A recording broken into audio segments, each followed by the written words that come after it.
Olá, Pro! Tudo bem? Pro de Tia Jaque? Bom, você já sabe, estar aqui já é protagonizar, né? O que deve estar acontecendo na tua carreira hoje não importa muito. Importa que você está acionando o seu protagonismo e está investindo seu tempo, né? Mais do que seu tempo, eu sei, ou além do seu tempo, para estar aqui conversando comigo, ouvindo esse papo agora.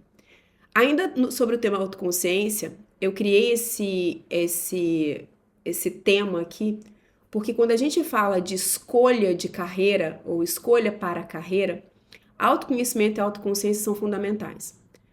Então, entendendo que quando você chegou aqui nesse papo, você já ouviu sobre autoconhecimento, ouviu sobre autoconsciência, fez o seu Big Five, o que a gente precisa falar aqui, o que eu preciso trazer para você aqui, é muito simples. É a frustração, é falar um pouco sobre a frustração que a gente passa quando a gente não está orientado pelo nosso autoconhecimento e a nossa autoconsciência em momentos como aceitar um novo trabalho, mudar de empresa e ou nos candidatarmos para algumas posições. Quando a gente escolhe uma graduação, escolhe uma área e fica batendo na tecla daquela área durante muito tempo. Veja, eu não estou dizendo que você não possa se transformar e se adaptar. Pode. Mas eu estou te garantindo que você se adapta muito dificilmente, é muito mais difícil sustentar, quase impossível sustentar com leveza e produtividade. Você está completamente distante do que é mais natural para você, que você deve ter olhado lá no seu autoconhecimento e deve estar fazendo aí um aprofundamento nesse movimento de autoconsciência. E por que eu tô falando isso?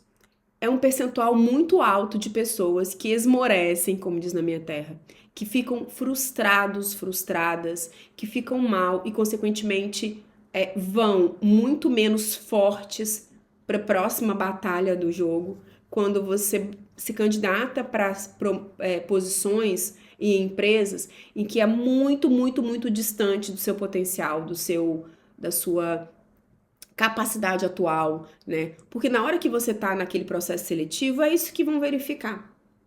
E aí é muito fácil a gente ir lá pro LinkedIn e reclamar que não teve feedback ou que tá fazendo vários processos e não passa. Óbvio, o mercado tá difícil. Eu sei disso, eu não tô aqui alienada. Mas se você tá aqui comigo agora, se você tem consciência que você precisa de apoio para tua carreira, eu vou dizer para você que se você estivesse candidatando para as posições muito distantes, ou em empresas e cenários muito distantes das experiências que você teve até agora, ou distantes do potencial e das competências que você desenvolveu até agora, o que são naturais para você, o problema não está em você. O problema pode estar nessas tentativas que você está fazendo, vai estar nas tentativas que você está fazendo. Né? Então, isso é um aspecto. E o mesmo acontece quando a gente está dentro da empresa e a gente não evolui, não é? Tem um conceito de talento que eu uso, usei a minha carreira quase que inteira, né? Estudando muito, aprendendo muito, que talento, né? O conceito de talento para as empresas não é aquela pessoa que fala muito bem, é poliglota, veio de outra da faculdade, não, isso até nem existe mais. Mas isso ficou no nosso inconsciente. Né, fazer pós-graduação, fazer a melhor pós-graduação, falar vários idiomas, o inglês não é suficiente, ou fazer algo que nunca ninguém fez muito bem. Isso é ilegal? É. Mas isso é o que se leva em consideração no processo seletivo? Não. Isso é o que se leva em consideração dentro da organização? Não necessariamente. Por quê? Porque talento para uma organização é uma mistura de três fatores.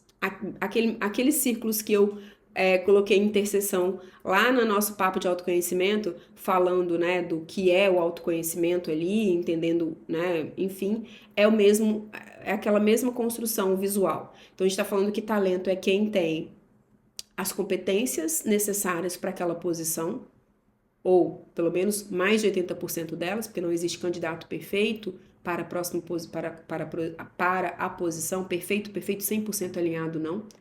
Né? É muito raro, a gente não aposta nisso, a gente nem consegue identificar isso num processo seletivo, mesmo que seja um processo seletivo interno para promoção, não é? Mas tem outro aspecto que é, além da competência, que a gente está juntando hard skill, soft skill e skill de negócio, que eu chamo de power skill, né, quem trabalhou comigo e teve oportunidade, né, e eu tive oportunidade de liderar áreas de recursos humanos com essas pessoas, vai saber que eu sempre falei do conceito de Power Skill, que é a junção das três, a competência técnica necessária, com a competência comportamental necessária e com a competência afiada, ou seja, aqui dentro, né, qual é o meu papel aqui dentro e qual é o meu papel neste negócio e qual é este negócio. Então isso é Power Skill. Beleza, esse é o primeiro aspecto. O segundo aspecto é da potência, do potencial. É o quanto que essa pessoa, esse profissional, né, quanto você tem capacidade de aprender mais, né, tem plasticidade, né, para evoluir dentro daquela organização, né, dentro do cenário daquele negócio. Né? Então aqui eu posso ter uma pessoa maravilhosa nas competências, mas quando eu olho para ela, ela não tem mais onde crescer na minha organização. Eu não tenho como organização dar mais caminhos de crescimento para essa pessoa. Tá? Então, potencial. Ao contrário, também é super verdadeiro. Né? O quanto que essa pessoa é ótima aqui, eu preciso dar, né? Nossa, um novo projeto, uma nova área, vai abrir a empresa no outro país e ela que vai. Isso aqui é potencial da pessoa e do negócio. E lá em cima, no topo do peso sobre isso, é a aspiração. O quanto que você quer. Muito. Então, talento para uma empresa é uma pessoa que opera nas competências necessárias, ali no 80%, 100%, 120%, que tem potencial alinhado à empresa, é um potencial, vou te dar novos desafios, você vai conseguir assumir novas áreas, novos projetos, vai crescer junto com a organização. E tem punch para isso, tem aprendizagem rápida, gestão de mudança, é uma pessoa que se adapta, uma pessoa que tem bons relacionamentos, que vai conseguir estar numa nova área e ainda assim conseguir puxar toda a colaboração necessária, né, para a evolução. E lá em cima, aspiração. É querência. Isso é pra gente. Pô, essa pessoa quer muito, ela tá sempre disposta, ela ouve, ela aprende, ela busca. Isso é talento. É muito difícil você ser um talento num lugar que não é o seu lugar. Então você aprende rápido, você é muito bom, muito boa, mas você tá num lugar que você não consegue ser um talento para aquela organização, porque aquele lugar não é para você, você não consegue ficar bem, sua autoestima baixa, um lugar que não tem confiança pro que você acredita, não tá alinhado com seus valores. Essa é uma conta matemática, né, do que você, de se você tá no seu lugar. Então, como eu não estou falando aqui na perspectiva na cadeira da empresa, de como RH, né? Eu estou usando isso para falar isso para você, que é meu pro, que é minha pro, que está aqui, né, protagonista de carreira, que está fazendo a jornada do protagonismo. Eu estou te dizendo que não entender isso vai dificultar muito a tua evolução de carreira. Não olhar para isso. Você vai ficar batendo, vai se esforçar, vai trabalhar 12, 14 horas e etc. Então, se você está num contexto que não é seu, que você não consegue entregar sua querência, não entregar, porque aquele contexto não é teu, é muito provável que você esteja bloqueado, bloqueada. E você precisa entender isso. Tá? Então, como aqui eu não estou te falando de como ser este talento na organização, a gente vai continuar falando sobre isso ao longo do nosso protagonismo. Aqui eu estou falando como você ter consciência para tomar escolhas, para fazer escolhas acertadas, assertivas para a tua carreira. Eu estou falando aqui do que você precisa olhar para você ir para uma empresa, para você entender por que talvez você esteja batendo na trave em vários processos seletivos e não entender que você é péssimo, que você não teve feedback, mas entender assim, cara, será que eu estou batendo na tecla alinhada com o que eu sou agora, com o que eu posso ser no futuro? Não subestime a capacidade de nós, recursos humanos ali, recrutadores, identificarem isso em você, não. Eu mesma já falei não para profissionais, porque o que ele queria não estava alinhado com o que eu queria e eu ia talvez sacanear a carreira, a gestão de carreira dessa pessoa. A diferença é que eu falei. Não sei se você aí já foi um candidato de algum processo meu, mas eu conheço inúmeros que conversam comigo até hoje, que ficaram muito felizes com esse processo. Mas infelizmente não é assim que acontece no mundo geral. E por razões até compreensíveis, né? Volume. Você não vai querer um feedback se você está participando de um processo numa empresa muito grande.